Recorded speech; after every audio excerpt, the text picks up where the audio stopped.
परमेश्वरासाठी गा, कारण त्याची उपस्थिती आपल्या बरोबर आहे.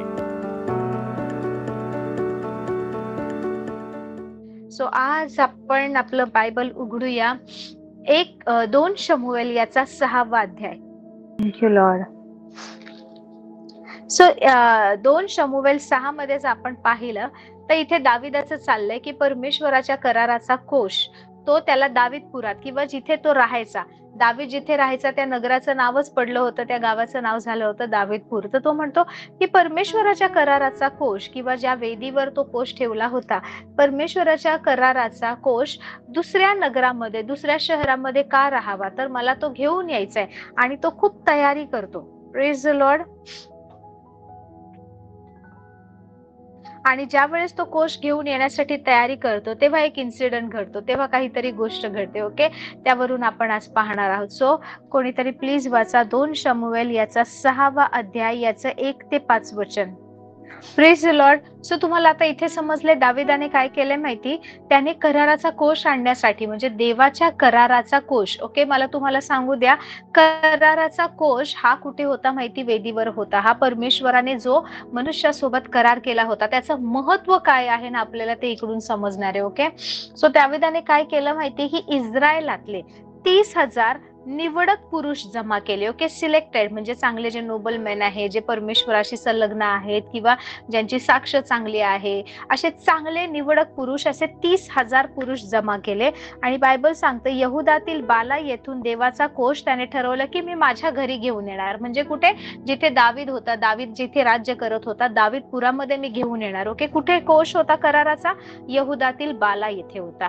सो ह्या गोष्टी समजून घ्या. आपण हे जुना करार बरेच वेळा वाचला असेल, पण त्यातल्या एक एक गोष्ट जशी तुम्ही आता समजाल ना, ह्या सगळ्याचा रेफरन्स तुम्हाला नवीन करारामध्ये, म्हणजे ही जी सावली आहे ती पूर्ण होताना नवीन करारात दिसेल आणि तुम्हाला त्या गोष्टी घडताना दिसतील. ओके, सो आता आपल्याला ही एक एक गोष्ट समजायचं. देवाने एवढा मोठा जुना करार दिलाय तर परमेश्वराला नक्कीच त्यातून आपल्याला काहीतरी शिकवायचे. Okay, hallelujah. सो बायबल सांगते यहुदातील बाला येथून देवाचा कोश आणावा म्हणून दावीद आपल्या जवळच्या सगळ्या लोकांस घेऊन गेला. 30,000 त्याने पुरुष निवडले, चांगले लोक, ज्यांची साक्ष चांगली आहे, जे चांगले आहेत. म्हणजे जर देवाच्या कराराचा कोश आणायचा तर आणण्यासाठी माणसंही तशीच तितकी चांगली असायला हवीत. ओके, निवडलेले. सो तसे त्याने 30,000 पुरुष निवडले आणि कोश आणण्यासाठी हे लोक निघाले. Okay, praise the Lord. आणि बायबल सांगतं करुबारूढ असलेला सेनाधीश परमेश्वर ह्याच्या नामाचा हा कोश, कोणाचा कोश आहे हे समजून घ्या. करुबारूढ असलेला, हालेलुया, सेनाधीश परमेश्वर ह्याच्या नामाचा हा कोश, देवाच्या नावाचा हा कोश. त्यांनी देवाचा कोश एका नव्या गाडीत ठेवला. आता कोश जिथून होता त्या बाला येथून देवाचा कोश आणतात एक नवीन गाडी. या सगळ्याचं स्पष्टीकरण आपण एक दिवस शिकूया. कारण ज्यावेळेस परमेश्वराने मोशेला वेदी बनवायला सांगितली, परमेश्वर मोशेला म्हणाला वेदीला कुठलं लोखंडाचं हत्यार नाही लागलं पाहिजे, ती ना जसं दगड आहे त्यातून बनली पाहिजे. असे वेगवेगळे दगड फोडून आकार देऊन त्याला लोखंड आणि ना हातोडीने वगैरे तुम्ही ठोकून नाही बनली पाहिजे. कारण परमेश्वरासाठी ती पूर्ण वेदी पवित्र आहे, परमेश्वर त्यावर जर बोलणार आहे तर त्याच्यामध्ये ना ते एखाद्या कारागिराने घडवलेली नाही पाहिजे, तर अखंड दगडातून झालेली पाहिजे. त्यामुळे वेदी बनवताना ती पूर्ण दगडातून बनवली जायची आणि ते हातानेच बनवली जायची. सो त्याच्या मागे ही प्रकटीकरण आहे, एक रेव्हलेशन आहे की देवाने ते का सांगितलं. परत परमेश्वर म्हणाला होता की वेद्यांना पायऱ्या बनवू नको. कोणी पण वेदीवर जाताना, म्हणजे वेदी छोटी नसणार, नक्कीच मोठी असणार, सो त्यावर तू पायरी नाही बनवायची. त्यावर तू काय करायचं माहितीये का, की अशीच बनवायची की जर याजक ज्यावेळेस त्या वेदीवर अर्पण करायला जाईल, जर तो पायऱ्या चढून गेला तर याजकाची नग्नता त्या वेदीवर दिसता कामा नये का. त्यावेळेस लोक मोठे झगे घालायचे. ओके, एक सो म्हणजे इतकं महत्व देवाने दिलंय की त्या ठिकाणी कोणी पाय देऊन त्या पायऱ्या चढून जाऊ नये किंवा काय, म्हणून वेदी नेहमी अशा एका उंच ठिकाणी असायची. Praise the lord. सो इकडे बायबल काय सांगते की देवाच्या कराराचा कोश जर आणायचा आहे ना, तर त्याच्यासाठी गाडी पण त्यांनी जी घेतली नवीन, अशीच वापरलेली आहे, एकदा दोनदा वापरली आहे, जस्ट नवीन आहे अशी नाही. ओके, कारण त्या कोशाला पवित्र, तेवढं पावित्र्य आहे, तेवढं महत्व आहे. कसला कोश आहे, परमेश्वराने मनुष्यासोबत जो करार केलाय त्याचा आहे. Okay, ark of the covenant. Praise the lord. So आता काय झालंय, एका नव्या गाडीत ठेवून टेकडीवरील अभिनादाबाच्या घरातून बाहेर काढला. एका उंच टेकडीवर एक व्यक्ती राहतो, त्याचं नाव आहे अमिनादाब. ह्या अमिनादाबाला 2 मुले होते. एकाचं नाव उज्जा आणि दुसऱ्याचं नाव अह्यो. ओके. सो हा अमिनादाब कुठे राहायचा? टेकडीवर. आणि त्याने काय केलं, त्या लोकांनी, दाविदाने जसं सांगितलं तसं त्याच्या घरातून कोष काढला. त्याच्या घरातून कोष काढल्यावर त्यांनी एका नवीन गाडीमध्ये ठेवला. आता तो दावीदपुरात जाण्याचं, तर टेकडीवरून गाडी खाली उतरणार आणि मग ती दाविदाच्या नगरामध्ये जाणार. आता काय होतंय की बायबल सांगतं की अभिनादाबाचे 2 मुलं होती ना, एकाचं नाव उज्जा आणि दुसऱ्याचं अह्यो. हे दोघं ती नवी गाडी हाकत होते. त्यांनी देवाच्या कोशासहित ती गाडी टेकडीवरील अभिनादाबाच्या घरातून बाहेर काढली. कोशाच्या पुढे कोण चालत होता? जिथे कराराचा आर्क ऑफ द कव्हनंट ठेवला, त्या आर्कच्या पुढे होता अह्यो आणि मागे कोण चालत होता? उज्जा. सो मागे पुढे अशी ही 2 तरुण मुलं चालत होती. दावीद आणि इस्रायल घराण्याचे सर्व लोक, आता इथे ना खूप स्पेसिफिकली सांगितले की दावीद ज्यावेळेस कोश घेऊन चालत होता, तिकडे ते लोक आराधना करत होते, स्तुती करत होते, इन्स्ट्रुमेंट्स वाजवत होते, वाद्य वाजवत होते. कुठल्या लाकडाची वाद्य होती, कशा प्रकारची होती, या सगळ्याला फार महत्व आहे. Praise the Lord. तर त्यांनी देवदारूच्या लाकडाची वाद्य, वीणा, सारंगी, डफ, डमरू, झांजा परमेश्वरापुढे वाजवत ते चालले होते. आणि बायबल सांगतं, कोणीतरी वाचा बायबल 2 शमूएल 6 याचा 6व्या पासून देवाचा 6 ते 11. ओके. आता काय झालंय, ही 2 मुलं आहेत अभिनादाबाची. अह्यो पुढे आहे, उज्जा मागे आहे. नवीन गाडीमध्ये कोश ठेवलाय. त्या अभिनादाबाच्या घरातून त्या टेकडीवरून खालच्या दिशेने टेकडी उतरतायत, प्रवासाला लागले आहेत. आणि बायबल सांगतं की त्यावेळेस ते जसा कोश नेत आहेत, दावीद पुढे, सगळे दावीद आणि इस्रायलचे निवडक पुरुष म्हणजे 30,000 पुरुष. विचार करा, एक प्रकारचं नाही का वरात निघाल्यासारखं एक प्रोसेशन निघालं होतं. आणि ते लोक आनंद करत, टाळ वाजवत, वीणा, सारंगी, डमरू, वेगवेगळे इन्स्ट्रुमेंट्स वाजवत परमेश्वर महिमा करत चाललेत. आणि त्यावेळेस काय होतं, नाखोन नावाचा एक खळ्या आहे. त्या खळ्यापाशी तेव्हा आले, तर तिकडे ते उतरत असताना, तिकडून त्या खळ्यावरून जात असताना जो बैल ती गाडीला जुंपलेला होता, त्या बैलाने ठोकर खाल्ली. आणि बैलाने ठोकर खाल्ल्यामुळे ती गाडी सुद्धा अडखळली, ज्याच्यामध्ये हा कराराचा कोश ठेवलेला होता. आणि त्यामुळे काय झालं माहितीये का, की हा कोश पडेल म्हणून हा जो उज्जा आहे, अभिनादाबाचा मुलगा, त्याने काय केलं, असं पटकन आपण नाही का सावरायला जातो किंवा आपण कोणाला, that is sudden and quick reaction, की काहीतरी होताना दिसेल, तुम्ही पटकन ती मुवमेंट करता. तसा हा कोश पडू नये, किंवा कोश, आता ती गाडी अडखळली आहे, बैल अडखळला आहे, तर कोश पडेल म्हणून या उज्जाने सरे हात पुढे केला आणि कोश पडू नये म्हणून तो सावरायचा प्रयत्न केला. बट यू नो, कराराचा कोश किती पवित्र आहे, किती महान आहे. तुम्हाला माहिती हा कराराचा कोश काय होता, ह्याच्यामध्ये काय असायचं? ह्याच्यामध्ये 2 दगडी पाट्या होत्या. ओके. तुम्ही ह्याचं ना गुगलवर जर टाकलं तर तुम्हाला चित्र वगैरे सगळं दिसेल, वर्णन मिळेल. सगळं परमेश्वराने मोशेला सांगितलं होतं कसं करायचं, त्यानुसार हा बनवलेला होता. पूर्ण सोन्याचा बनवलेला होता. त्याची कडी कशी असावी, दांडे कसे असावे, करूब कसे असावे, कोणत्या दिशेला बघणार, हे सगळं परमेश्वराने मोशेला सांगितलं होतं. आणि त्याच्यामध्ये त्यानुसार हा बनवला होता. आणि मोशेने ज्यावेळेस 40 दिवस आणि रात्र उपवास केल्यानंतर ज्यावेळेस तो परमेश्वराच्या उपस्थितीत होता, परमेश्वराने त्याला 10 आज्ञा दिल्या होत्या. कराराच्या ज्या 2 दगडी पाट्या होत्या, त्याच्यावर त्याने परमेश्वराची वाणी ऐकून जे लिहिलं होतं, त्या दगडी पाट्या, ओके, त्या कराराच्या कोशामध्ये होत्या. And that was the reminder. Okay. करार जो होता, जो परमेश्वराने मनुष्यासाठी केला होता, जो मोशेद्वारे करण्यात आला होता, त्या दगडी पाट्या त्या कराराच्या कोशामध्ये, किंवा ते जे आर्क म्हटलेलं आहे त्याच्यामध्ये होत्या. Praise the Lord, praise the Lord. आणि आता हे पडू नये म्हणून उज्जयाने हात लावला.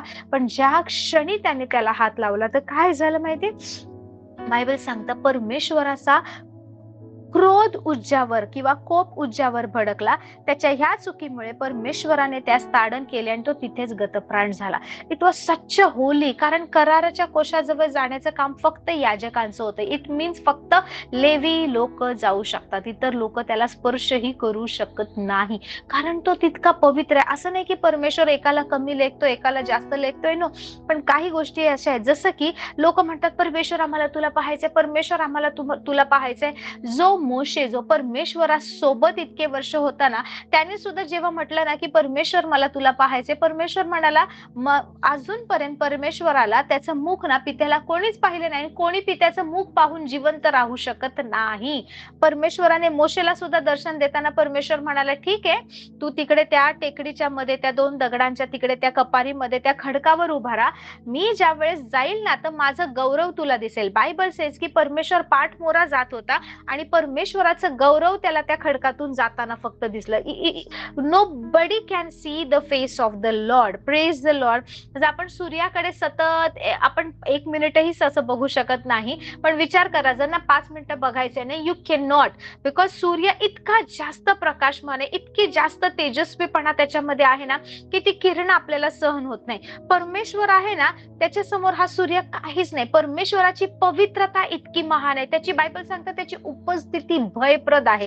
का माहिती? परमेश्वर घाबरवत नाही आपल्याला, पण तो इतका पवित्र, इतका प्रेमळ, इतका शुद्ध, इतका सात्विक आहे ना की त्याच्या उपस्थितीमध्ये ज्यावेळेस लोक जातात तर लोकांना ना लिटरली जाणीव होते की आपण किती नाही का मरते, आपण किती नश्वर आहे, आपण किती चुका केल्या, आपले विचार किती वाईट आहे, आपण किती कपटी आहे. देव आपल्याला दोषी कधीच ठरवत नाही, पण त्याची जी पवित्रता आहे ते इतकं ना क्लिअर आहे. लोक म्हणतात क्रिस्टल क्लिअर, त्याच्यापेक्षा पण इतकं शुद्ध, इतकं पवित्र आहे ना की आपल्याला आपण काय आहोत हे दिसून येतं आणि आपल्याला समजतं की ह्या परमेश्वराच्या सानिध्यात ना योग्यतेने उभं आपण राहू शकत नाही.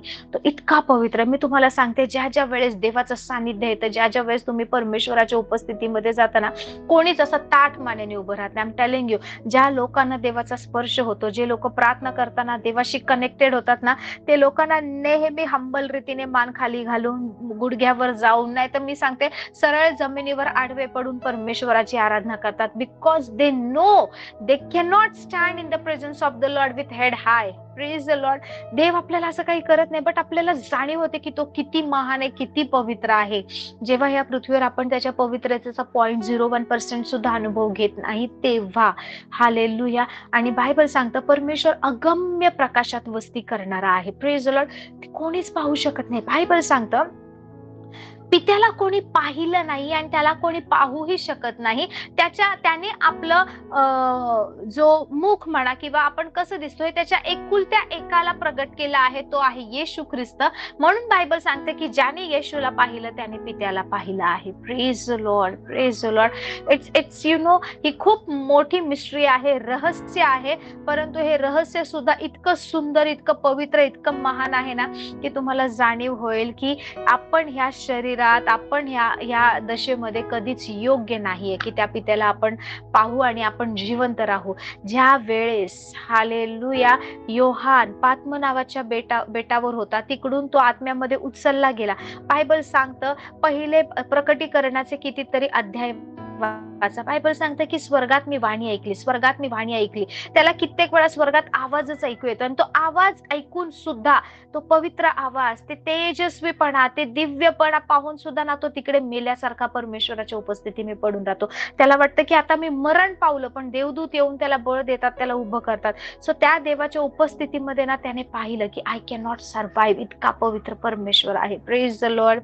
Praise the lord. सो हा जो होता ना, हा उज्जा, हा लेवी नव्हता, हा याजक नव्हता आणि त्याने कोश सांभाळण्यासाठी हात लावला आणि परमेश्वराचा कोप भडकला की कोणीही कोशाला हात लावू शकत नाही. देवाने काही नियम दिले होते. Praise the Lord. त्याच्यानंतर असं झालं की परमेश्वराने उज्जाला तडाखा दिला म्हणून दावीद फार खिन्न झाला आणि त्या ठिकाणीचं नाव पेरेस उज्जा म्हणजे उज्जा हनन किंवा उज्जाचा जो गतप्राण झाला त्यावरून त्या जागेचं नाव ठेवलं. बायबल सांगतं ते आजवर चालत आहे. त्या दिवशी दावीदास परमेश्वराचा धाक वाटून तो म्हणाला, देवाचा कोश माझ्या घरी आणावा कसा. हालेलुया. Praise the lord. दावीदाना एकदम नाचत गाचत खूप सारे नोबल मॅन इस्रायलातले घेतले, 30,000 पुरुष घेतलेत, खूप तयारी केली आहे. आपल्या नगरामध्ये दावीदपुरामध्ये स्वतःच्या घरामध्ये त्याने खूप मोठी तयारी केली आहे. खूप जल्लोष करत आहे, खूप मोठा समारंभ त्याने ठेवला. It was like a big festival. Okay. आणि हे सगळं झालं आणि खूप मान सन्मानाने आनंदाने हा कोश तो घेऊन येते, बिकॉज त्याचं हृदय परमेश्वराशी नुसतं असं जुडलेलं असायचं की मी देवासाठी काय करू, मी देवासाठी काय करू, असं दाविदाला नेहमी वाटायचं. आणि तो म्हणाला की हा कोश तिकडे नाही राहिला पाहिजे, हा माझ्या नगरात आला पाहिजे, माझ्या घरामध्ये आला पाहिजे.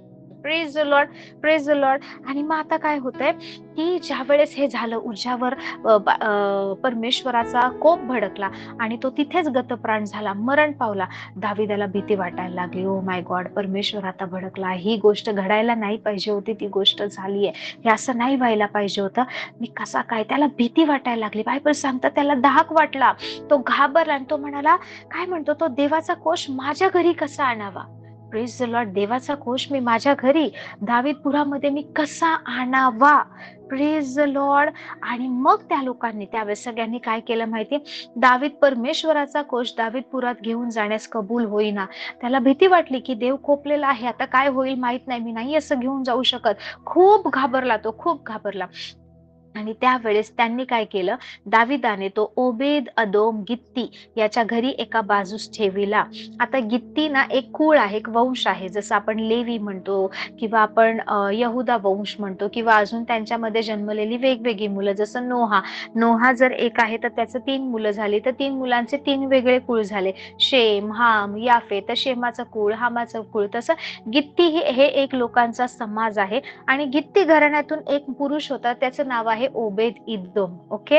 हा ओबेद इदोम जो आहे ना, तो तिकडे जिथे ही गोष्ट झाली तिकडे जवळपास त्याचं घर होतं.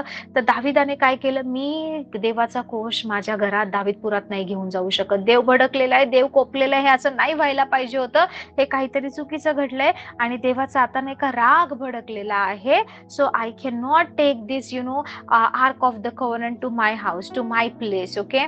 Praise the Lord. आणि मग दावीद काय करतो, तिकडे ओबेद अदोम नावाचा जो एक माणूस आहे, जो गित्ती लोकांच्या समूहातला आहे, त्याने काय केलं, त्याच्या घरामध्ये एका बाजूला नेऊन ठेविला.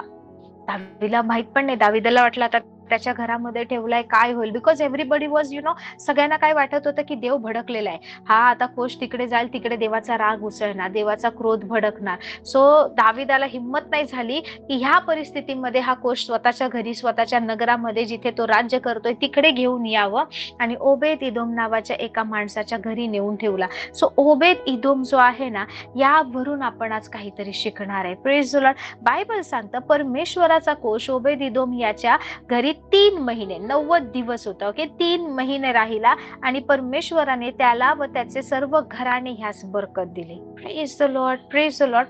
तो ओबेद इदोम जर पाहिलं, जो ओबेद आणि इदोम हे 2 नावापासून हा शब्द बनलेला आहे.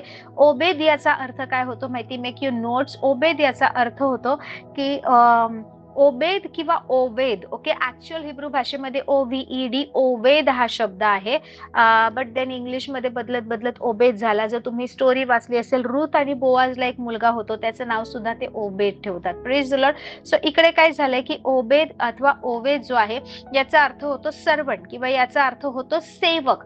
याचा अजून एक अर्थ होतो की वर्शिपर, आराधक, देवाची आराधना करणारा, आराधक किंवा देवाचा सेवक किंवा अ डिवाउट फॉलोवर, म्हणजे की एक मनापासून एखाद्या गोष्टीला फॉलो करणारा, एखाद्या गोष्टीचा सेवक. ओके.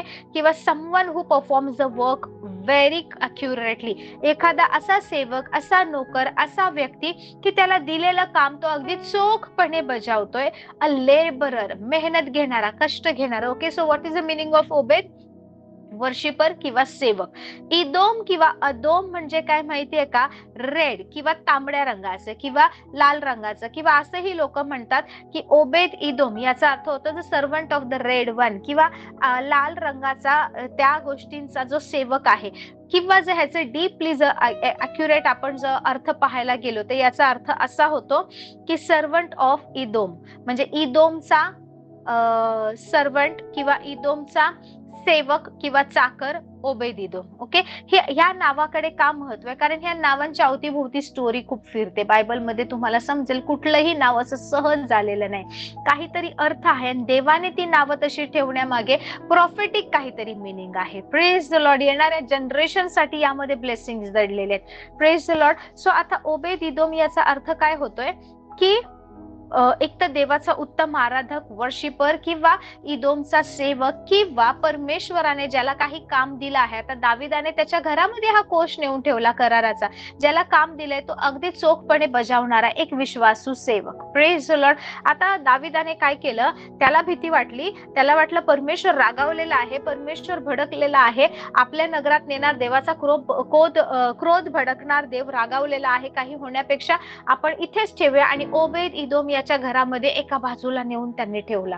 म्हणजे एवढं नाचत गाजत खूप तयारी करत जे कराराचा कोष घेऊन आले होते, वेदी जी परमेश्वराची आहे, ओके, त्यानुसार जसे हे चालत होते, आता त्यांनी त्याच्या घरामध्ये जाऊन एका बाजूला हा नेऊन ठेवला. आणि दावीद आपल्या नगरी निघून गेला, सगळे इस्रायलचे पुरुष निघून गेले, सगळे झाले. ओके, आणि आता हा कोष त्या ओबेद इदोम या माणसाच्या घरामध्ये 3 महिने किंवा 90 दिवसासाठी आहे. आणि ह्या 3 महिन्यामध्ये काय झालं माहितीये का, त्याच्या नावावरून हा सेवक असावा, गुलाम असावा, नोकर असावा किंवा काहीतरी अशा प्रकारचं काम करणारा असावा. Praise the Lord, praise the Lord. आपण दाविदाने वेगवेगळे लोक मंदिरासाठी वगैरे ठेवलेले, त्याच्यामध्येही एक माणूस आहे ज्याचं नाव ओबेदिदोम आहे. त्याच्या मुलांची नावं आहेत. मोस्ट प्रोबॅबली हा तोच ओबेदिदोम असू शकतो की ज्याची मुलं सुद्धा द्वारपाळ म्हणून, नायक म्हणून परमेश्वराच्या मंदिरामध्ये काम करत होती, असू शकतात. किंवा दाविदाने पुढे जाऊन त्या गोष्टींसाठी त्यांना निवडलं असेल, बट असं डायरेक्ट रेफरन्स दिला नाही की हे तेच आहेत. पण ओबेदिदोम बद्दल बरेच वेळा लिहिलेलं आहे. जर तुम्ही बायबल खोललं तर तुम्हाला वेदी हा शब्द प्रार्थना यापेक्षा जास्त वेळा सापडेल. Okay, so altar is used more commonly than the prayer. Praise the Lord. कारण जी प्रार्थना वेदीवर केली जाते ना, ती प्रार्थना योग्य प्रार्थना समजली जाते. वाय? कारण वेदीवर परमेश्वराने आपल्याशी करार केलेला आहे. वेदीवर परमेश्वराने आपल्याला मदत करण्यासाठी, आपल्या जीवनामध्ये कार्य करण्यासाठी, किंवा ज्या वेदीकडे एखादी व्यक्ती जाते त्या वेदीकडून ती व्यक्ती काही अपेक्षा करत असते. So when the person is kneeling down in front of that altar which he is serving और शी इज सर्विंग, ज्या वेदीकडे तो किंवा ती ज्यावर विश्वास ठेवतात, त्या वेदीकडे ज्यावेळेस ते जातात, प्रार्थना करतात, गुडघे टेकतात, अपेक्षा करतात, तर ती जर अंधकाराची असेल तर अंधकाराच्या राज्यामधून त्यांच्या जीवनामध्ये घडामोडी घडतात. जर आपल्या जिवंत देवाची, परमेश्वराची ती वेदी आहे, तिकडून आपला परमेश्वर आपल्या जीवनामध्ये काम करतो. Praise the Lord, praise the lord. So आपण प्रार्थना जी आहे ना, कारण तुम्हाला समजेल की वेदीवर जाणारा ना याजक असतो. सो तुम्ही कोण आहात हे समजून घ्या. कारण बायबल सांगतं प्रकटीकरण 1:6 मध्ये की आपल्याला परमेश्वराने त्याच्यासाठी राजे आणि याजक असं केलंय. So every person is now priest unto the Lord. तुम्ही याजक आहात म्हणून तुम्हाला वेदीवर प्रार्थना करायची. तुम्ही याजक आहात तर तुम्हाला तुमच्या वेदीकडे भेट द्यायला जायचंच आहे. आता हा कराराचा कोष हा त्या वेदीशी निगडीत आहे जिथे परमेश्वराने मनुष्यासोबत मोशेद्वारे करार केलेला आहे की जोपर्यंत ख्रिस्त म्हणून येत नाही, काळाची पूर्णता होत नाही, तोपर्यंत हे नियमशास्त्र यांना फॉलो करायचं आहे. आणि जिथे त्या दगडी पाट्या लिहिलेल्या आहेत तो कराराचा कोष आता त्यांनी ओबेदिदोम नावाच्या माणसाच्या घरी ठेवला आहे. आणि काय होतं माहिती, 90 दिवस हा कराराचा कोष त्या माणसाच्या घरामध्ये आहे. आणि बायबल सांगतं परमेश्वराने ओबेदिदोम आणि त्याचे सर्व घराने यास बरकत दिली. परमेश्वराने त्याला आशीर्वादित केलं. काय बरं केलं ओबेदिदोमने? परमेश्वर रागावलेला होता, भडकला होता. एखाद्या माणसाने जो लिवाईट नाहीये, याजक नाही, त्याचा स्पर्श त्या कोशाला झाला. तो कोश, ते वचन, तो करार, covenant, that sacrifice, everything was so holy that असंच कोणी तिकडे जाऊन हात लावू शकत नाही. त्या भडकलेल्या अवस्थेमध्ये दावीद सुद्धा घाबरलाय. त्याचं धजत नाहीये तो कोश आपल्या नगरामध्ये घेऊन जायला. तो म्हणतो माझ्या घरी मी कसं घेऊन जावं, आता परमेश्वर तर रागवला आहे. आणि त्या माणसाच्या घरात तिकडे जवळपास राहणाऱ्या ओबेदिदोम नावाच्या भागाचा जो एक सेवक आहे किंवा जो एक या प्रकारचा चाकरी करणारा किंवा अशा प्रकारचा जो मनुष्य आहे त्याच्या घरी ठेवला आहे. आणि बायबल सांगतं परमेश्वराने त्याचं घराणं आणि त्याला बरकत दिली, त्याला आशीर्वादित केलं. Praise the Lord. काय झालं, त्याने काय केलं तिकडे किंवा कुठल्या गोष्टीमुळे तो एवढा प्रॉस्परस झाला, तो इतकं जास्त नाही का झपाट्याने त्याची चांगली वाढ व्हायला लागली, तो सक्सेसफुल व्हायला लागला. Praise the Lord, praise the Lord. तुम्हाला माहितीये काय होतं, हा जो करार होता, हा जो कराराचा कोश होता, दॅट वॉज जो ऑल्टर, ती एक वेदी होती जिकडे परमेश्वराने मनुष्यासोबत करार केला होता. मी तुम्हाला सांगते, ज्या वेदीवर तुम्ही प्रार्थना करता त्या वेदीवर देवाने आपल्यासोबत करार केलेला आहे आणि हा करार तुमच्यामध्ये आणि परमेश्वरामध्ये किंवा देव आणि आपल्यामध्ये आहे. आणि जोपर्यंत तुम्ही करारामध्ये आहात तोपर्यंत तुम्ही प्रोटेक्टेड आहात, तोपर्यंत तुम्ही निश्चिंत आहात, तोपर्यंत तुम्ही कुठल्याही गोष्टीवरून काहीही झालं तरी सुद्धा परमेश्वराकडे जेव्हा जेव्हा वळाल, तो करार, त्या वेदीची वाणी तुम्हाला नाही का सुरक्षा पुरवणार, तुमचं संरक्षण करणार, तुमच्या बाजूने लढणार, तुमच्या बाजूने बोलणार. Praise the Lord, praise the Lord. तुम्हाला माहितीये वेद्या एका पिढीपासून दुसऱ्या पिढीमध्ये आणि जनरेशन्स पर्यंत बोलतात. पहा, ज्या वेळेस याकोब हा आपल्या भावापासून भटकून आपल्या भावापासून घाबरून पळत चालला होता ना, बायबल सांगतात तो चालला होता त्याच्या मामाच्या घरी. बेथेल पासून त्याला जावं लागलं आणि रात्र झाली म्हणून त्याने तिकडे आराम करायचं ठरवलं. तिकडे काही वर्षापूर्वी त्याचा जो पूर्वज किंवा त्याचा जो आजोबा अब्राहम याने जी वेदी बांधली होती ना, अब्राहमाने वेदी बांधली, त्यावर काहीतरी करार परमेश्वराने केला होता.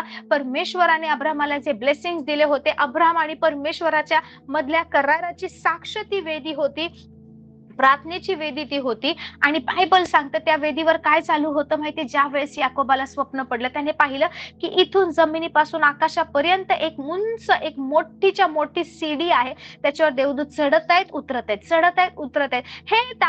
हे याकोबाने त्यावेळेस पाहिलं. याकोबाने ती वेदी बांधली नाही, याकोबाला माहित पण नाही की तिकडे वेदी होती किंवा आहे किंवा त्याच्याच आजोबांनी अब्राहमाने बांधलेली आहे. He was not aware of it, कारण आता अब्राहम मरण पावला आहे, बरेच वर्ष झाली आहेत, इसहाक वयात आलेला आहे, म्हातारा झालाय आणि याकोब आता पळून चालला आहे मामाच्या घरी, कारण त्याचा भाऊ एसाव त्याला ठार मारण्यासाठी शोधत होता. Praise the Lord, praise the Lord. आपलं गाव, आपलं शहर, आपलं घराणं सोडून तो पळत सुटलेला आहे. आणि आता काय होतंय माहितीये का, तो त्यावेळेस जे पाहतो ना, तो काय पाहतो, देवदूत सीडीवर चढत आहेत, उतरत आहेत. सो विचार करा, ही जी प्रार्थनेची वेदी अब्राहमाने कित्येक वर्षापूर्वी बांधलेली, त्या वेदीवर देवदूत चढत आहेत, उतरत आहेत, चढत आहेत, उतरत आहेत. काय चालू असेल त्या वेदीवर अब्राहमापासून हा याकोब सुद्धा तिथे जाईपर्यंत. कॅन यू इमॅजिन, त्याने काय पाहिलं, याकोबाने जे पाहिलं ना, that is you know the altar was active. याचा अर्थ ती वेदी, जी वेदी ती पारिवारिक वेदी होती. अब्राहमाने प्रार्थनेची वेदी बांधली होती त्या ठिकाणामध्ये. सो त्याची जी पारिवारिक वेदी होती ना, त्याच्या परिवारातल्या लोकांची वाट पाहत होती, त्याच्या परिवारातल्या लोकांचा शोध घेत होती. आणि ज्या वेळेस याकोब दुसऱ्या पिढीनंतर, याकोब ज्या वेळेस अब्राहमापासून दुसरी पिढी तिथे पोहोचला, त्यावेळेस त्या वेदीने त्या याकोबाशी कम्युनिकेट करायला, बोलायला सुरुवात केली. This is the power of the altar. If you have the prayer altar, तुमच्या जीवनामध्ये, तुमच्या घरामध्ये तुमची जर प्रार्थनेची वेदी आहे, तुम्ही असाल नसाल, तुमची प्रार्थनेची वेदी तुमच्या येणाऱ्या जनरेशनला, तुमच्या पिढीला,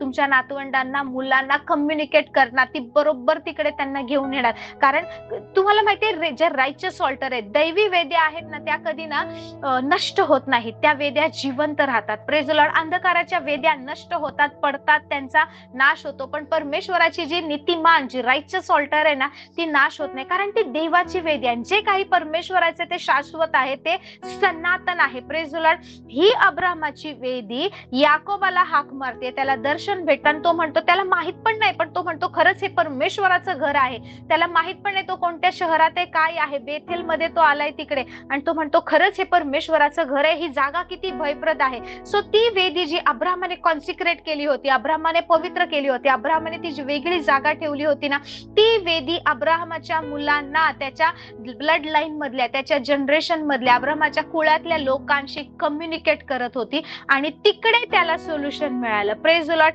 तिकडे त्याने त्या वेदीवर, त्याच ठिकाणी याकोबाने सुद्धा परमेश्वरासोबत करार केला. आणि परमेश्वराला म्हणतो, जो माझं रक्षण करशील, मला परत घेऊन येशील, मला मोठं करशील, मला आशीर्वादित करशील, तर मी इकडे परत येईल, ह्या गोष्टी करेल, त्या गोष्टी करेल. अब्राहमाला परमेश्वर म्हणाला होता, मी तुझी संतती वाळूच्या कणांइतकी इतकी करेल. तुझी संतती, तुझी लोकांसाठी ही जागा दिलेली आहे, ते लोक ह्या जागेमध्ये राहतील, इथे वस्ती करतील.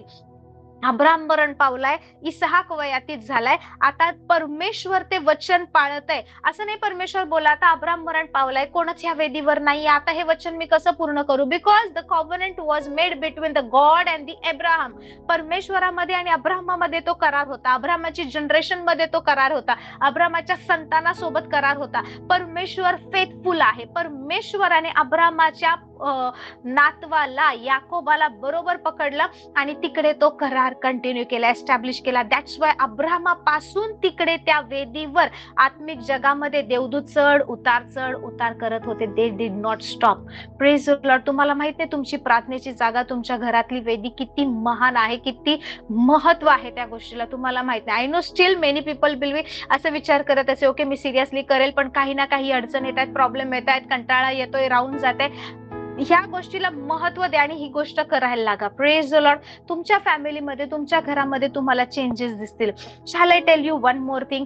युअर हाऊस ऑल्टर, तुम्ही ज्या घरामध्ये आहात ती प्रार्थनेची वेदी, that altar will pay the bills of that house. तुमची जी घरामध्ये वेदी आहे ती त्या घराशी लागणाऱ्या सगळ्या गोष्टींचा खर्च उचलते, ती तुमचे बिल पे करते, फायनान्शियली तुम्हाला ब्लेस करते. Why I am saying? Because Bible सांगतो ओबेद इदोम याच्या घरामध्ये 3 महिने 90 डेज साठी कराराचा कोश होता. जी गोष्ट त्याला इतके वर्ष जमली नाही. He was a servant. त्याचा नावाचा अर्थ काय? तो एक सेवक आहे किंवा तो एक गुलाम आहे. ओबेद इदोम, ओके, जे काही असेल. परंतु कराराचा कोश त्याने ठरवलं सुद्धा नाही की माझ्या घरी आणायचंय किंवा काय. Only because he sheltered the ark of the कव्हनंट. त्याच्या घरामध्ये तो दाविदाने ठेवला आणि दावीद निघून गेला, कारण परमेश्वर भडकलेला आहे म्हणून. तो त्याच्या घरात 3 महिने होता. जे त्याला इतके वर्ष जमलं नाही ना, तितकं सगळ्या गोष्टी 3 महिन्यामध्ये परमेश्वराने त्याला पुरवल्या. बायबल सांगतं बरकत दिली त्याला आणि त्याच्या घराण्याला. Praise the Lord. आणि ही गोष्ट काही दिवसांनी दाविदापर्यंत पोहोचते. तुम्ही जेव्हा पुढे वाचाल, बायबल सांगतं 12वं वचन 6-12, परमेश्वराने ओबेद अदोम याच्या घराण्यास व त्याच्या सर्वस्वास बरकत दिली असे दावीद राजास कोणी सांगितले. तेव्हा दाविदाने जाऊन देवाचा कोश ओबेद अदोमाच्या घरून दावीदपुरास मोठ्या आनंदाने आणला. दाविदाला कोणीतरी जाऊन सांगतो, अरे त्या ओबेद इदोमच्या घरात आपण कोश ठेवला होता, काही वाईट नाही झालं, त्याचं काहीच नाही, तो ब्लेस झाला, त्याचा बिझनेस चांगला झाला, त्याचं घराणं चांगलं झालं. ते लोक तर नाही का रोज रोज रोज, म्हणजे तो कदाचित साधा बैलगाडी चालवत असेल, आता तो मोठा नाही का आजच्या जमान्यात म्हणायला लागला तर मोठी कार घेऊन चालतोय. छोटं घर असेल त्याचं आता मोठं घर झालंय. कमी जागा होती आता शेतीवाडी झाली. त्या काळामध्ये जे टर्म्स असतील की हा he is a rich man, तशा प्रकारे त्याची उन्नती व्हायला लागली. आजच्या भाषेत म्हणायचं झालं तर नाही का, कदाचित तुम्ही एका भाड्याच्या घरात राहत असाल, तुमच्या घरात कराराचा कोश नेल्यामुळे देवाने तुम्हाला इतकी बरकत दिली असेल, ज्या भाड्याच्या घरात राहताय ते घर तुमचं झालं असेल, वेगवेगळ्या रीतीने तुम्ही आशीर्वाद. बायबल सांगतं सर्वस्वास बरकत दिली, because that was the ark of the कव्हनंट. Hallelujah. कराराचा कोश होता. ही गोष्ट दाविदाला कळली. अरे दावीद विचार करायला लागलाय की ओबेद इदोम इतका ब्लेस झालाय, इतकं सगळं चांगलं झालंय, तो इतका उन्नती करतोय. समवेअर यू नो, असं विचार करा ना, तुम्ही तुमच्या नगरामध्ये ते आणणार होतात आणि नाही का कोणाचे काहीतरी गोष्ट झाली आणि तुम्ही आणत नाही, तुम्ही घाबरून बसले आणि तुम्हाला कळतं की ज्या माणसाच्या घरामध्ये नाही का हे कराराचा कोश ठेवलाय त्या माणसाची उन्नती होते, बरकत होते, तो काहीच करत नाही पण देव त्याला ब्लेस ब्लेस ब्लेस करत चाललाय. समवेअर आय फील नो, अरे माझ्या घरात का नाही, मी आणायला पाहिजे. समवेअर दॅट यू नो, एक प्रकारची जलसी म्हणा किंवा एक प्रकारची ईर्ष्या म्हणा, काहीतरी मनात येईल. Praise the Lord. Same happened with दावीद. आता दावीदाला धैर्य आलं की okay, God is not angry, परमेश्वर शांत आहे आणि परमेश्वराने त्याला ब्लेस केले. ओबेद इदोम सारख्या माणसाला परमेश्वराने ब्लेस केले. जर 3 महिने 90 दिवसासाठी हा कोश ओबेद इदोमच्या घरात आहे आणि त्याची परिस्थिती बदलते, त्याचं सगळं जग पालटून जात आहे, तो पूर्ण एकदम रिच मॅन बनतोय, त्याला बरकत मिळालीये, तो नुसता उन्नती करतोय, यशस्वी होते. तर हा जो कोश मी माझ्या घरात आणलं, माझ्या शहरात आणलं, माझ्या नगरात आणलं, तर माझं दावीदपूर कसं बनेल. हालेलुया. आणि बायबल सांगतं त्याने खूप आनंदाने जल्लोष करत, तयारी करत तो कोश आपल्याकडे घेऊन आला.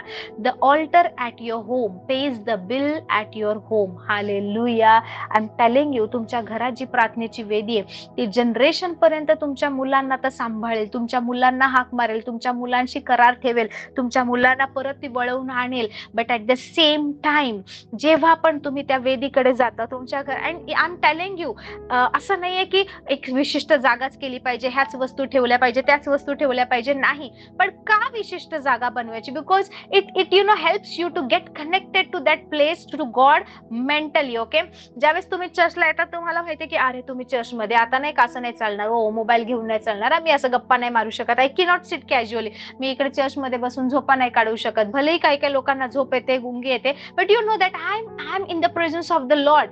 मी आज नाही का ह्या चर्चमध्ये मी नाही करू शकत. भलेही तुम्ही घरामध्ये किती कॅज्युअली राहताय, but the moment you go to the office, तुम्ही ऑफिसला जाता, तुम्ही थकले, तुम्ही असं नाही म्हणत जाऊ दे मी काम सोडते, मी थोडंसं नाही का झोप घेते, किंवा मी आता काहीच काम करत नाही, मोबाईल मध्ये एखादा नाही का मूवी वगैरे पाहते. You can not, because you know you are in your office. या ऑफिसमध्ये तुम्हाला ऑफिसशी कनेक्टेड राहावं लागेल. Your mind is alert. मी ऑफिसमध्ये, माझा बॉस मला कधी पाहेल, कोणी मला भेटायला येईल, मी माझं काम करताना दिसली पाहिजे. So your mind is already prepared. So प्रत्येकाने प्लीज तुमच्या घरामध्ये अशी एक पवित्र जागा ठेवा. Y I am telling you the another reason. Okay, आपण घरामध्ये आलो ना, दिस इज आवर लिव्हिंग रूम, म्हणजे ही आमची बैठकीची खोली आहे, हे आमचं किचन आहे, हे आमचं वॉशरूम आहे, हे आमचं बेडरूम आहे, ही आमच्या मुलांची खोली आहे, ही आमची गेस्ट रूम आहे, ही आमचं काय आपण बोलू शकतो, ही आमची बाल्कनी आहे, किंवा हे आमचं टेरेस आहे. Where is the home, where is the place for the lord. कोण आपण नाही का आपल्या घरामध्ये सांगतो ही आमची प्रार्थनेची खोली आहे, ही आमच्या देवाची जागा आहे. Praise the lord. सो आपलं सगळं घर आपल्या लोकांनी, आपल्या वस्तूंनी भरलेलं आहे. भलेही छोटा असू दे, मोठा असू दे, काही असू दे, प्रॅक्टिकली तुम्ही करा. आय एम टेलिंग यू, तुम्ही प्रॅक्टिकली कराल ना, तुम्हाला इतके साऱ्या लाईक अडचणीतून बाहेर आल्यासारखं वाटेल. एक प्लेस डेडिकेट करा. ओके, आणि नाही का त्या प्लेसवर जा, ज्या जागेवर तुम्हाला सहज जाता येईल असं. मग ते हॉलमध्ये असू दे, बेडरूम मध्ये असू दे, किचन मध्ये असू दे, व्हेरेवर, पण त्या ठिकाणी नाही का तुम्ही भले you are staying in one room किंवा डबल रूमच्या घरामध्ये राहत असाल, एक जागा अशी डेडिकेट ठेवा, पडदे लावा किंवा काहीतरी करा की त्या जागेला ना तुम्ही ज्यावेळेस तुम्ही त्या जागेकडे पाहाल तुम्हाला समजेल, ओ ही माझी प्रार्थनेची वेदी आहे, इकडे मी परमेश्वराशी बोलतो. Y Wien you enter the bedroom, तुम्हाला माहितीये मला इथे झोपायचे. तुम्ही किचन मध्ये जाता, तुम्हाला माहितीये मला इथे स्वयंपाक बनवायचा. When you go to the office, you know this is my desk, I am going to work over here. ज्यावेळेस तुम्ही ती एखादी प्लेस डेडिकेट करता त्यावेळेस तुम्हाला माहितीये की इकडे मी कशासाठी आलोय माहिती, इकडे मी माझ्या पतीशी बोलायला आले नाही, माझ्या आई वडिलांशी गप्पा मारायला आले नाही, माझ्या मुलांसोबत वेळ घालवायला आले नाही.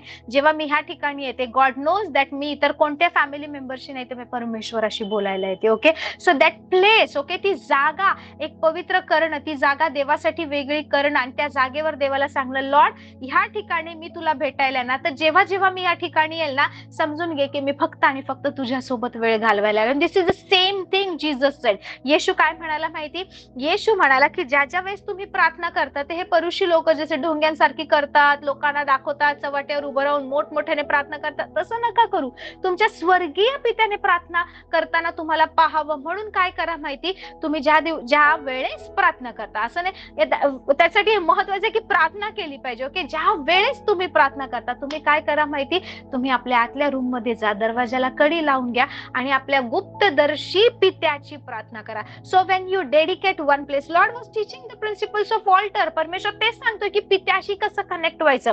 Don't take your mobile phone at the altar. Okay, तुमच्या त्या प्रार्थनेच्या ठिकाणावर, त्या वेदीवर ज्या वेळेस तुम्ही जाल, ती जागा समजा तुम्हाला अजून मेंटली कनेक्ट व्हायचंय, you can you know decorate that place if you want. जर करणं महत्वाचं नाहीये, नाही करत आहे काही प्रॉब्लेम नाही, पण कधी कधी आपल्याला वाटतं ना की अरे हे असं केलं ना की ना म्हणजे मला नाही का अजून जास्त असं चांगलं वाटतं. सो ज्या ज्या वेळेस तुम्ही ती एक जागा पवित्र करणार, त्या ठिकाणी तुम्ही तुमचं बायबल ठेवा, जे काही असेल ते काही असेल, किंवा त्या ठिकाणी जेव्हा माइट बी एखादा कोपरा असेल, पण तो कोपरा तुमचा प्रार्थनेचा कोपरा असू दे, घरात कुठेही प्रार्थना करा, पण त्या ठिकाणी जाऊन देवाशी तुम्ही कनेक्ट होणारच होणार, देवासोबत वेळ घालवणारच घालवणार. सो बायबल सांगता हा कराराचा कोश ओबेदिदोम याच्या घरामध्ये होता. ज्या वेळेस तुमच्याकडे नाही का तुमचं नाही का हा मला हे घर भाडं द्यायचंय, मला हा हफ्ता भरायचा आहे, मला हे करायचंय, हे माझं लाईट बिल आहे, आय एम टेलिंग यू, ते पाहण्याच्या आधी काय करा माहिती, त्या वेदीकडे जा आणि ओपन इट देअर. तिकडे पहा, हे माझं बिल आहे, हे माझं लाईट बिल आहे, हे माझं मोबाईल बिल आहे किंवा हे हे आमचा हा खर्च आहे. Just sit in that presence. The Lord of the altar will provide. Hallelujah. ज्याने करार केलाय, ज्याची ती वेदी आहे, त्याला माहितीये त्या घराला कसं ब्लेस करायचं आणि कसं प्रोव्हिजन करायचं. Because our God is the God of provision. Hallelujah. This are the principles given in the Bible. हा कराराचा कोश 90 दिवसासाठी त्याच्या घरामध्ये होता. 90 दिवसापूर्वी जो ओबेदिदोम होता, 90 दिवसानंतर तो नव्हता. पूर्णपणे त्याच्याविषयी नाही का, म्हणजे कदाचित ज्यावेळेस कोप देवाचा भडकला होता, लोकांना वाटलं असेल आता ओबेदिदोमचं काय होतंय माहित नाही, कदाचित ह्याच्या घरातली लोक पण मरतील, कदाचित ह्याचे खूप हालहाल होतील, कारण देव भडकलेला आणि त्या अवस्थेमध्ये तो कोश ठेवलेला आहे. Praise the Lord. But Lord blessed his family. परमेश्वराने त्याला, त्याच्या कुटुंबाला, त्याच्या सर्वस्वाला बरकत दिली. I am teaching you some solid principles regarding prayer. प्रार्थना करताय ना, प्रार्थना ही नेहमी वेदीवर अर्पण केली जाते. वेदी जुन्या करारात स्ट्रक्चरल वेदी असायची, नवीन करारात आपण आहोत. Your heart is also an altar. But when you are at home, तुमची ती घरामध्ये ती वेदी सक्षम करा. सपोज घरामध्ये ना कोणीतरी खूप आजारी आहे किंवा इनक्युरेबल डिसीज आहे, काही त्यावर उपचार नाहीये, काही नाहीये, गो टू दॅट प्लेस. एक वेदी उभारा, एक प्लेस, एक जागा तुमच्या घरामध्ये डिसाईड करा. त्या जागेला नाही का सांगा, तिकडे प्रार्थना करा आणि देवाला सांगा, परमेश्वर ही तुझ्यासाठी आणि माझ्यासाठी आपण निश्चित केलेली जागा आहे. मी जेव्हा जेव्हा इथे येणार, मी फक्त तुला भेट द्यायला येणार. Sometimes you will go to that place आणि तुम्ही काहीच बोलणार नाही. कधी कधी तुम्ही रडाल. And I am telling you, be authentic, be genuine in the presence of the lord. Why? कारण ना, तुम्ही ज्यावेळेस देवाकडे जाताना, भलेही तुम्ही चिडलेले आहेत ना, तर तुम्ही देवाला सांगा, प्रभू आज माझी खूप चिडचिड झाली आहे. जो त्या वेदीचा परमेश्वर आहे, ज्याने तुमच्या सोबत करार केलाय, तो जो आपला पिता आहे ना, ती चिडचिड घेऊन तुम्हाला त्याच्या शांतीने भरेल. ज्यावेळेस तुम्हाला वाटेल लॉर्ड आय एम फेल्ड, मी नाही का अपयशी झाले, मला नाही समजत मी काय करू, गो टू दॅट प्लेस. तुमचं ते अपयश घेऊन त्या जागेमध्ये जा. परमेश्वर त्या अपयशाला तुमच्या यशामध्ये बदलेल. तुम्ही रडताय, दुःखात आहे, तुम्ही अश्रू गाळताय, तुम्हाला नाही माहिती काय करायचं, go with those tears at that place and stay there. काही बोलू नका, त्या उपस्थितीमध्ये जा, देवाकडे जा. त्या वेदीचा जो because altar is a place of exchange. Altar is a place from where divinity gets connected with the humanity. आत्मिक जग जिथे मनुष्याशी कनेक्ट केलं जातं, तर तुम्ही ती त्या जागेवर, त्या वेदीवर जेव्हा जाताय ना, तर तुमचे अश्रू आहेत ना, ते निघून जातील आणि परमेश्वर त्याच्या स्वर्गीय आनंदाने तुम्हाला भरेल. तुमच्या अपयशाला यशामध्ये परमेश्वर पालटवेल. तुमच्या मधल्या आजाराला परमेश्वर आरोग्यामध्ये पालटेल. But I am telling you, just respect the time and respect that place. Hallelujah. Consider it holy. Consider it, give utmost honor to that place because you are getting connected with the Lord. प्रार्थना जी इतर वेळेस इकडे तिकडे कसेही बसून, कधी झोपेत, कधी बेडवर इकडे तिकडे करताय ना, ओके, दॅट इज ओके, कारण आपल्याला निरंतर प्रार्थना करायची. पण रोज अशी एक वेळ असू दे, अशी एक जागा असू दे, की जिकडे तुम्ही देवाच्या उपस्थितीमध्ये ना, परमेश्वरावर प्रेम करणारे एक लेकरू म्हणून जाताय आणि तिथे देवाच्या सानिध्यामध्ये, पिताच्या सानिध्यामध्ये वेळ घालवताय. Jesus never missed his prayer altar. Whole the night he was spending time in the presence of the Lord. He was communicating with the Father every time he used to go on the mountain. Hallelujah. ती येशू ना, त्या बागेमध्ये जेव्हा शेवटच्या क्षणात होतात ना, गतस्मुनीच्या बागेमध्ये, त्यावेळेस सुद्धा बायबल सांगतो, तो दगडावर असा ना, हे होऊन एकदम नाही का तडफडून, एकदम पडून प्रार्थना करत होता. Jesus knows how to enter the presence of the Lord. Hallelujah. Bible सांगतं, येशू इतका कमजोर पडला, इतका की त्याला सहन होईना, आणि बायबल सांगतात त्यावेळेस देवदूत आले. देवदूतांनी येशूला उचलला आणि येशूला सहाय्य केलं, मदत केली. कशासाठी? बिकॉज आता त्या वधस्तंभावर जायची वेळ आली आहे. So even if you are facing challenges, कदाचित अशी काही समस्या, असे काही चॅलेंजेस किंवा काही परीक्षा तुमच्या मार्गामध्ये आणि तुम्हाला भीती वाटते, तुम्हाला नाही समजत मी इथून कसं बाहेर पडू, go to your prayer altar. Just spend time in the presence of the lord. देवाशी बोला. परमेश्वर तुम्हाला मदत करेल की ह्या परीक्षेतून आरपार जाण्यासाठी. हालेलुया. परमेश्वर तुम्हाला डगमगू देणार नाही. These are the principles. तुमची वेदी तुमचे बिल भरते, तुमची वेदी तुम्हाला प्रोव्हाइड करते, तुमची वेदी सगळ्या गोष्टी तुम्हाला देते, कारण परमेश्वराने आपल्याला त्या प्रकारे आशीर्वादित केला आहे. So take your bills to your altar. Hallelujah. काहीही असू दे, मी सांगते आजपर्यंत कर्जाचा सामना करत आहात, पण ज्या वेळेस तुमच्या घरामध्ये तुम्ही ती वेदी उभारणार. सी अब्राहम, परमेश्वराने त्याला खासद्यांच्या ऊर देशातून बोलवलं, जसा आहे तो तसा निघाला. ज्या वेळेस परमेश्वराने त्याला ब्लेस केलं त्याने वेदी बांधली. ज्या वेळेस परमेश्वर त्याच्याशी बोलला त्याने वेदी बांधली.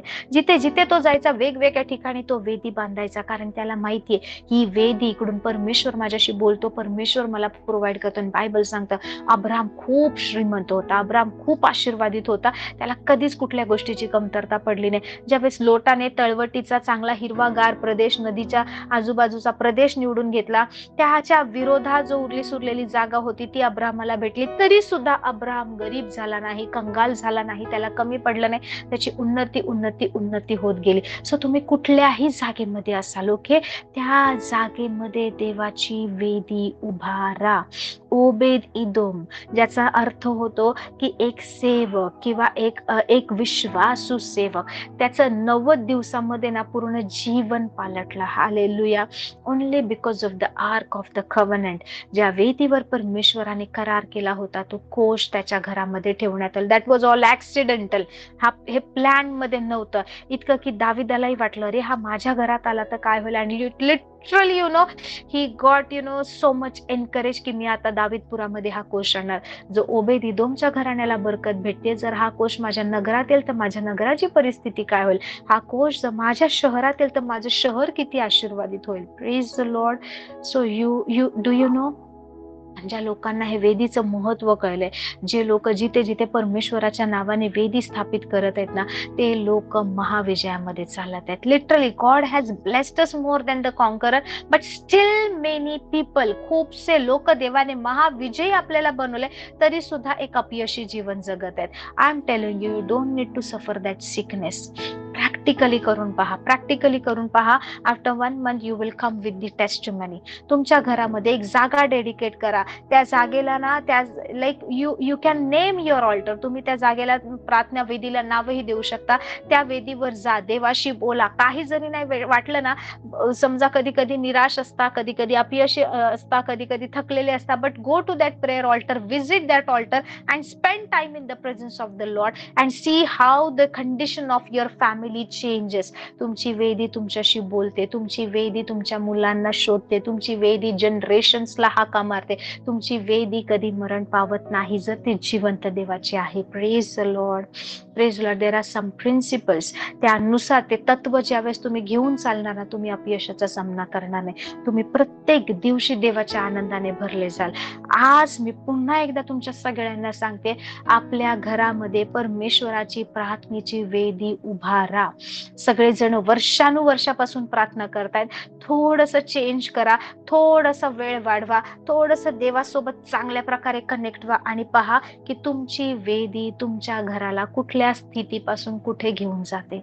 Praise the Lord. कारण परमेश्वर वेदीवर उत्तर देतो, परमेश्वर कनेक्ट करतो आपल्याला. Praise the Lord.